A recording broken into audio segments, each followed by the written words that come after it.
Bonjour et bienvenue dans Chroniques étranges, là où l'ombre se mêle à la lumière et où l'invisible s'insinue dans les détails de la vie quotidienne. Aujourd'hui, je vais vous narrer ce qui pourrait bien être une histoire de folie, ou bien de meurtre, ou bien de paranormal. Ou peut-être bien les trois en fait.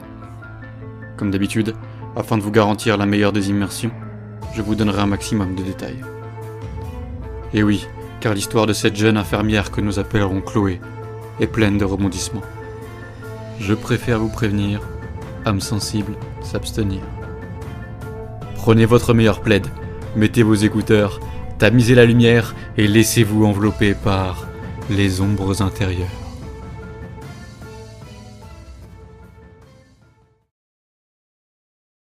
Chloé mène une vie en apparence très banale, mais en réalité, elle se relève péniblement d'une série de drames. Il y a encore quelques mois, elle vivait entourée de sa sœur, de sa meilleure amie et de son compagnon. Mais ces derniers temps, tout a basculé. Elle a dû rompre avec un compagnon au comportement de plus en plus violent. Et pour ne rien arranger, elle a perdu sa sœur et sa meilleure amie à quelques semaines d'intervalle.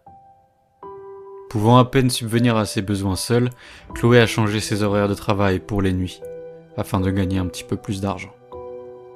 Cela l'épuise, mais elle se dit que c'est temporaire. Ces épreuves ont laissé Chloé brisée, mais elle trouve un soutien auprès de son meilleur ami, Ahmed. Lui aussi infirmier dans un hôpital. Et il la comprend mieux que personne. Depuis qu'ils se connaissent, Ahmed a toujours été là pour elle. Prêt à la réconforter, à l'écouter sans jugement. Chloé le sait, Ahmed est sa seule famille désormais. Et même dans les moments les plus sombres, il arrive à lui donner un peu de courage.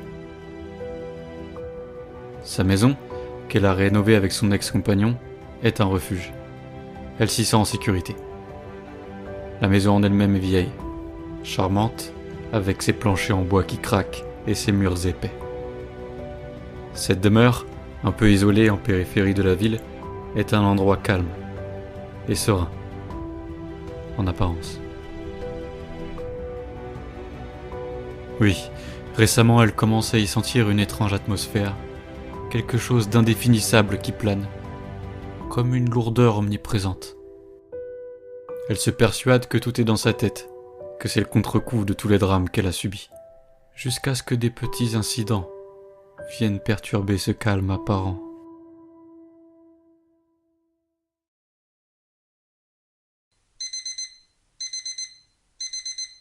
Un matin, alors qu'elle se réveille, elle remarque une petite entaille au poignet qu'elle ne se souvient pas s'être faite.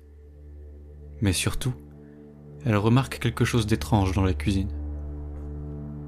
La veille, elle avait soigneusement rangé une assiette, un verre et un couteau dans le lave-vaisselle après son dîner.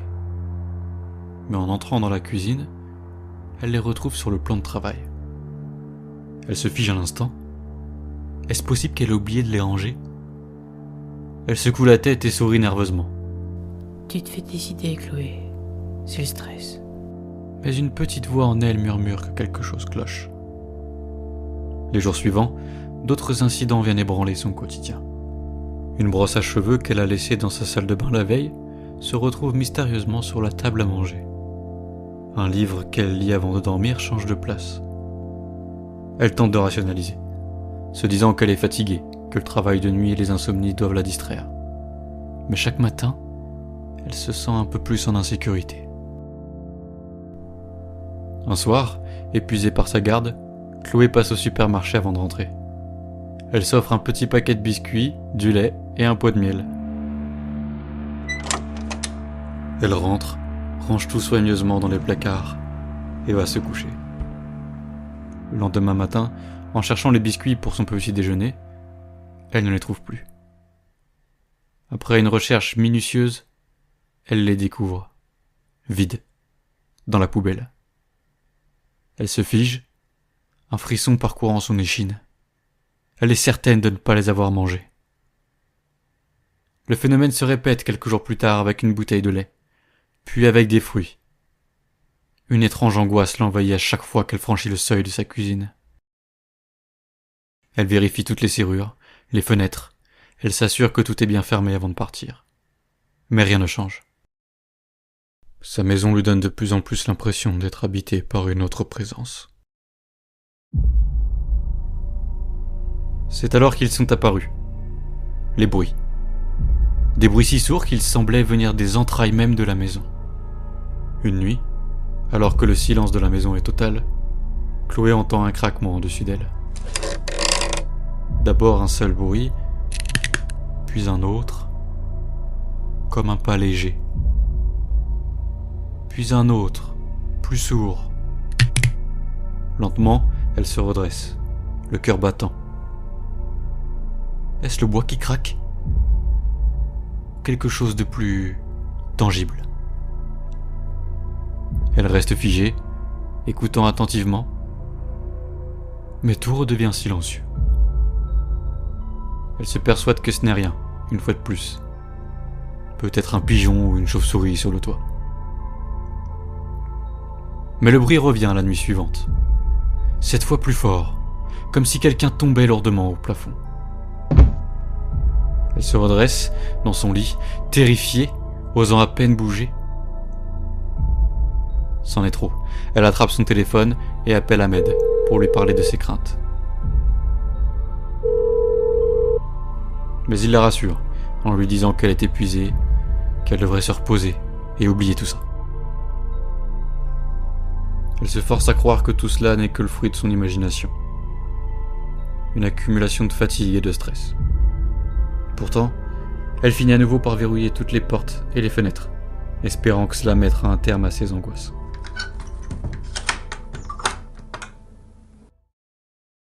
Finalement, l'accumulation de ces événements finit par la pousser à bout. Après plusieurs nuits de bruit et d'objets déplacés, elle décide d'appeler la police. Elle explique ses inquiétudes, sa peur que quelqu'un soit rentré chez elle. Mais les policiers semblent sceptiques. Une vieille maison, disent-ils, ça fait souvent du bruit. Ils acceptent malgré tout de venir inspecter les lieux.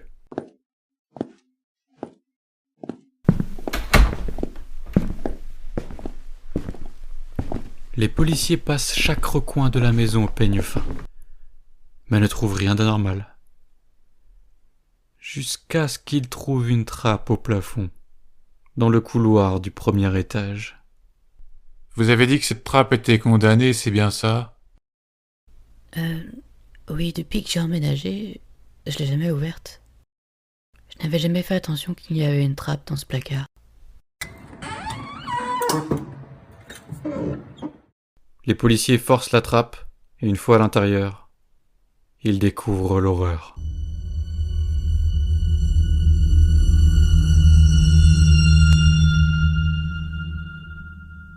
Un grenier obscur, étroit, où des instruments de torture sont entreposés.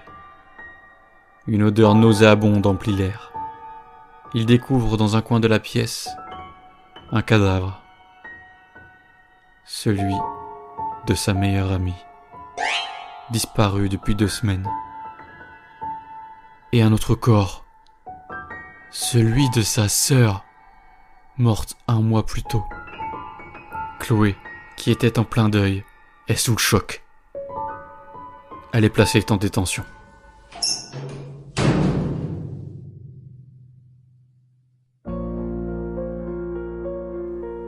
Les policiers sont convaincus de sa culpabilité. À vrai dire, tout l'accuse. Ils ont retrouvé des objets lui appartenant. Un bracelet et le livre qu'elle lisait ces derniers temps, qu'elle avait soi-disant perdu. Étrange pour quelqu'un qui affirmait ne pas connaître l'existence de cette pièce. Elle clame son innocence. Mais face aux preuves, qui pourrait la croire ? Les policiers décident de la confronter à leur cellule psychiatrique. Et là, c'est un non-retour pour Chloé. Les psychiatres de la police suggèrent qu'elle pourrait souffrir d'un trouble de la personnalité, dû aux médicaments contre l'insomnie. C'est rare, disent-ils. Mais pris à forte dose, cela arrive. Depuis qu'elle travaille de nuit, elle prend en effet des somnifères puissants, qui pourraient altérer sa mémoire et son jugement. Selon le psychiatre, elle aurait développé une seconde personnalité. une facette sombre, qui aurait commis ces actes sans qu'elle ne s'en souvienne. Ce sont de lourdes accusations pour une femme déjà meurtrie par les événements récents.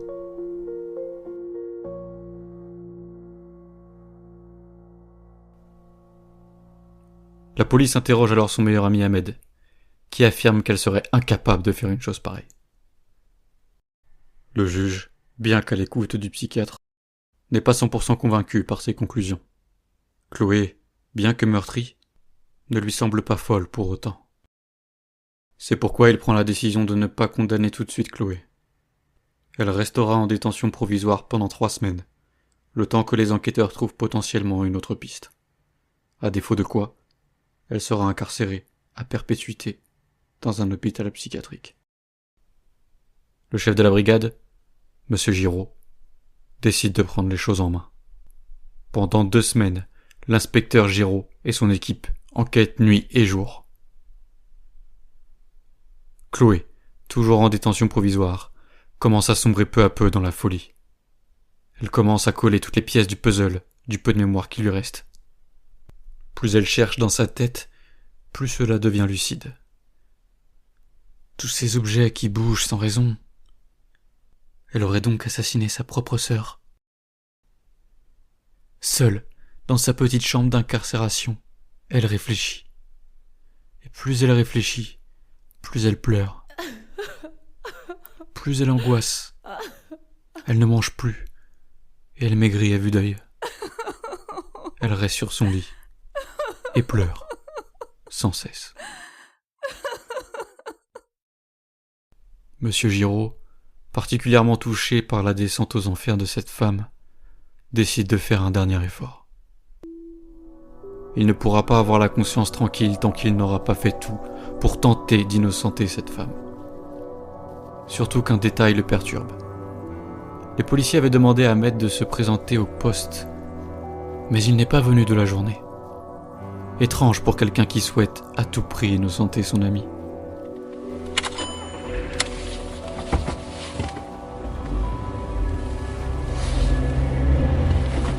La nuit venue, il décide alors de se rendre à la maison, en dehors de ses horaires de service. Il se gare devant la demeure, barricadée depuis 2 semaines par ses agents. Il entre.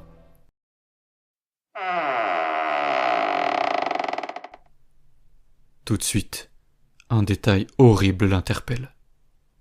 Du sang ? Oui, c'est bien du sang. Là, juste à l'entrée.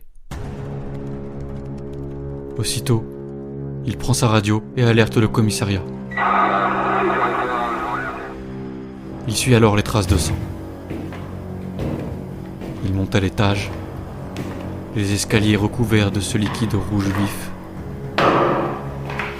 Il s'arme de son pistolet et tend l'oreille. Il entend un cri étouffé, un son faible, comme une voix désespérée venant d'en haut du grenier. Sans hésiter, il monte, prêt à affronter ce qu'il pourrait y trouver. Son cœur battant à 1000 à l'heure. Lorsqu'il atteint le grenier, il découvre l'inimaginable. C'est lui. C'est Ahmed, le meilleur ami de Chloé, gisant sur le sol. À côté de lui, se tient un homme cagoulé, des instruments de torture à la main. « Les mains en l'air !» dit-il. L'homme cagoulé saute sur le policier, un couteau tourné en direction de sa poitrine. Il s'écroule. Le policier le regarde, mais une étrange sensation l'envahit. Il a très froid. Il baisse alors le regard et voit son thorax ensanglanté. Le couteau l'ayant transpercé, il tombe au sol. Lui aussi. Il réunit ses dernières forces et rampe jusqu'à l'homme qu'il vient de tuer. Il doit savoir qui il est. Il retire son capuchon, et c'est alors qu'il comprend.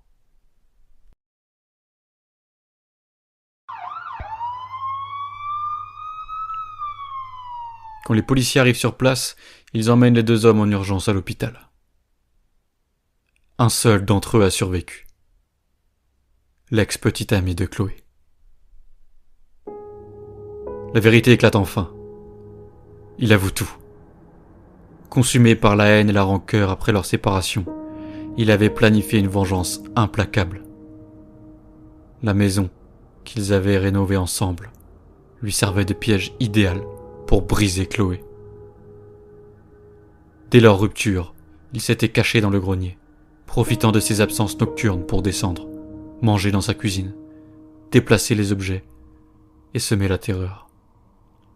Chaque nuit, il renforçait son emprise invisible, alimentant les doutes de Chloé jusqu'à la convaincre qu'elle perdait la raison. Et ce n'était pas tout. Son plan morbide incluait les assassinats de sa sœur et sa meilleure amie, tués pour infliger à Chloé une souffrance insupportable.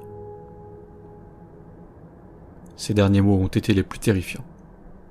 Je veux qu'elle ressente ce que c'est d'être détruit. Je veux qu'elle comprenne qu'elle n'avait aucun contrôle. Je veux la briser. Chloé est évidemment innocentée. Au petit matin, les policiers lui ouvrent les portes de sa cellule. Mais tout ce qu'ils trouvèrent fut son corps, pendu au barreau de la fenêtre, à l'aide de ses draps.